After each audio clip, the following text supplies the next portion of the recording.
These are the laws you are to set before them. If you buy a Hebrew servant, he is to serve you for 6 years, but in the 7th year he shall go free without paying anything. If he comes alone, he is to go free alone. But if he has a wife when he comes, she is to go with him. If his master gives him a wife, and she bears him sons or daughters, the woman and her children shall belong to her master, and only the man shall go free. But if the servant declares, I love my master and my wife and children, and do not want to go free, then his master must take him before the judges. He shall take him to the door or the doorpost, and pierce his ear with an awl. Then he will be his servant for life. If a man sells his daughter as a servant, she is not to go free as men servants do. If she does not please the master who has selected her for himself, he must let her be redeemed. He has no right to sell her to foreigners, because he has broken faith with her. If he selects her for his son, he must grant her the rights of a daughter.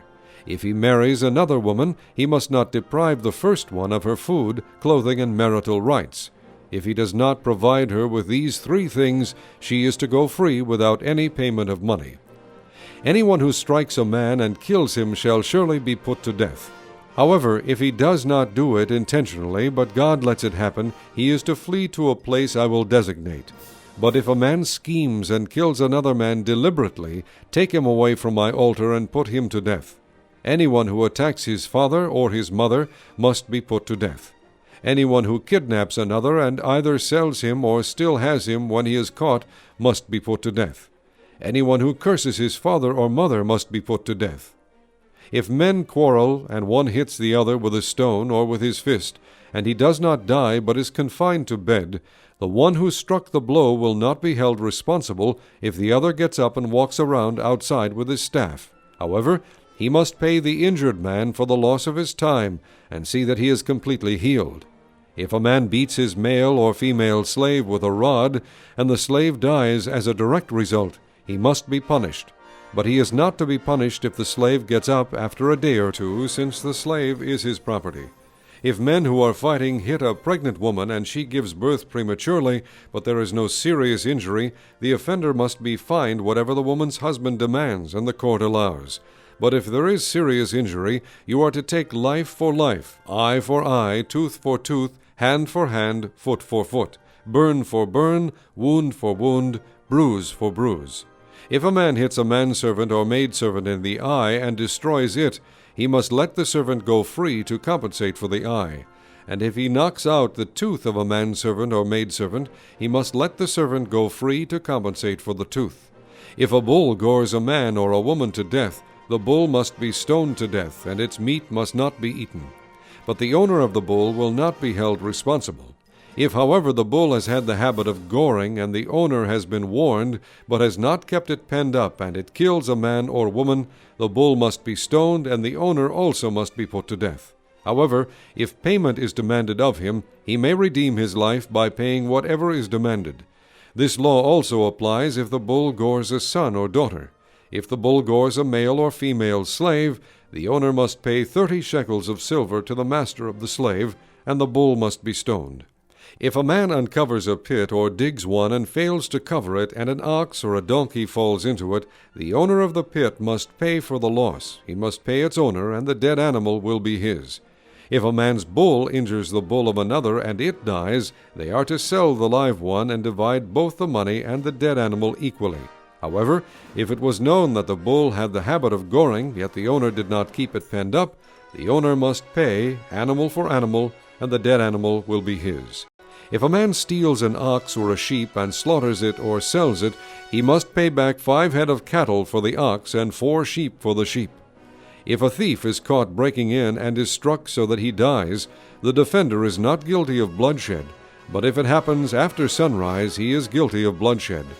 A thief must certainly make restitution, but if he has nothing, he must be sold to pay for his theft. If the stolen animal is found alive in his possession, whether ox or donkey or sheep, he must pay back double. If a man grazes his livestock in a field and vineyard and lets them stray and they graze in another man's field, he must make restitution from the best of his own field or vineyard. If a fire breaks out and spreads into thorn bushes, so that it burns shocks of grain, or standing grain, or the whole field, the one who started the fire must make restitution. If a man gives his neighbor silver or goods for safekeeping, and they are stolen from the neighbor's house, the thief, if he is caught, must pay back double. But if the thief is not found, the owner of the house must appear before the judges to determine whether he has laid his hands on the other man's property. In all cases of illegal possession of an ox, a donkey, a sheep, a garment, or any other lost property about which somebody says, "This is mine," both parties are to bring their cases before the judges. The one whom the judges declare guilty must pay back double to his neighbor. If a man gives a donkey, an ox, a sheep, or any other animal to his neighbor for safekeeping, and it dies or is injured or is taken away while no one is looking, the issue between them will be settled by the taking of an oath before the Lord that the neighbor did not lay hands on the other person's property. The owner is to accept this, and no restitution is required. But if the animal was stolen from the neighbor, he must make restitution to the owner. If it was torn to pieces by a wild animal, he shall bring in the remains as evidence, and he will not be required to pay for the torn animal. If a man borrows an animal from his neighbor, and it is injured or dies while the owner is not present, he must make restitution. But if the owner is with the animal, the borrower will not have to pay. If the animal was hired, the money paid for the hire covers the loss. If a man seduces a virgin who is not pledged to be married and sleeps with her, he must pay the bride price, and she shall be his wife. If her father absolutely refuses to give her to him, he must still pay the bride price for virgins. Do not allow a sorceress to live. Anyone who has sexual relations with an animal must be put to death. Whoever sacrifices to any god other than the Lord must be destroyed.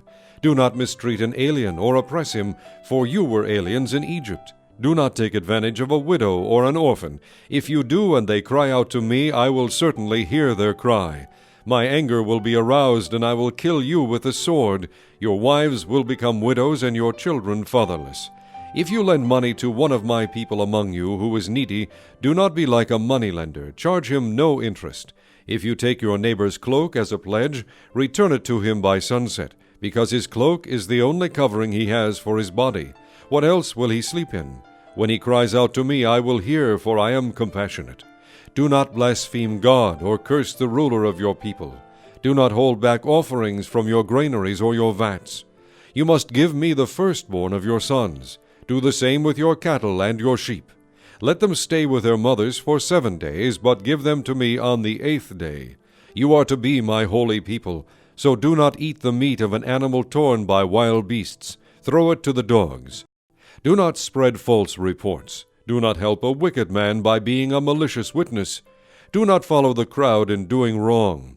When you give testimony in a lawsuit, do not pervert justice by siding with the crowd, and do not show favoritism to a poor man in his lawsuit.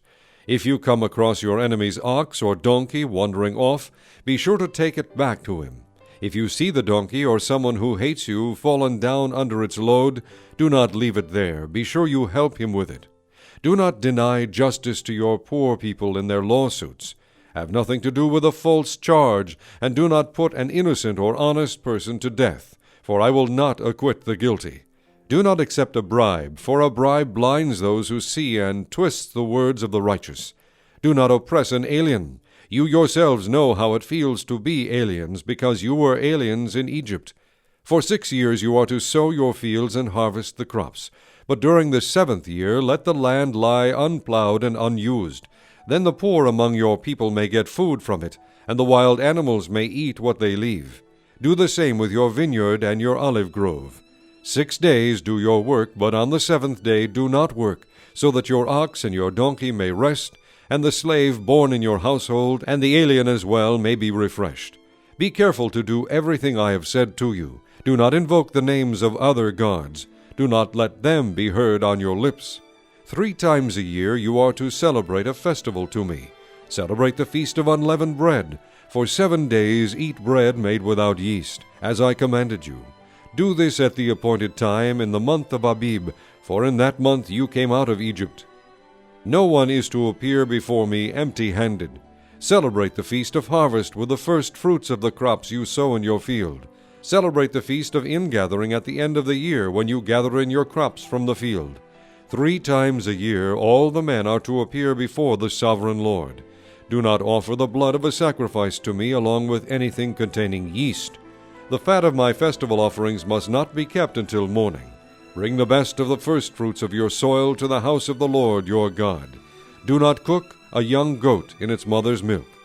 See, I am sending an angel ahead of you to guard you along the way and to bring you to the place I have prepared. Pay attention to him and listen to what he says.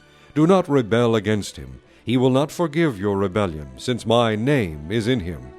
If you listen carefully to what he says and do all that I say, I will be an enemy to your enemies and will oppose those who oppose you. My angel will go ahead of you and bring you into the land of the Amorites, Hittites, Perizzites, Canaanites, Hivites, and Jebusites, and I will wipe them out. Do not bow down before their gods, or worship them, or follow their practices. You must demolish them and break their sacred stones to pieces. Worship the Lord your God, and his blessing will be on your food and water. I will take away sickness from among you, and none will miscarry or be barren in your land. I will give you a full lifespan. I will send my terror ahead of you and throw into confusion every nation you encounter. I will make all your enemies turn their backs and run. I will send the hornet ahead of you to drive the Hivites, Canaanites, and Hittites out of your way. But I will not drive them out in a single year, because the land would become desolate and the wild animals too numerous for you. Little by little I will drive them out before you, until you have increased enough to take possession of the land. I will establish your borders from the Red Sea to the Sea of the Philistines, and from the desert to the river. I will hand over to you the people who live in the land, and you will drive them out before you. Do not make a covenant with them or with their gods. Do not let them live in your land, or they will cause you to sin against me, because the worship of their gods will certainly be a snare to you.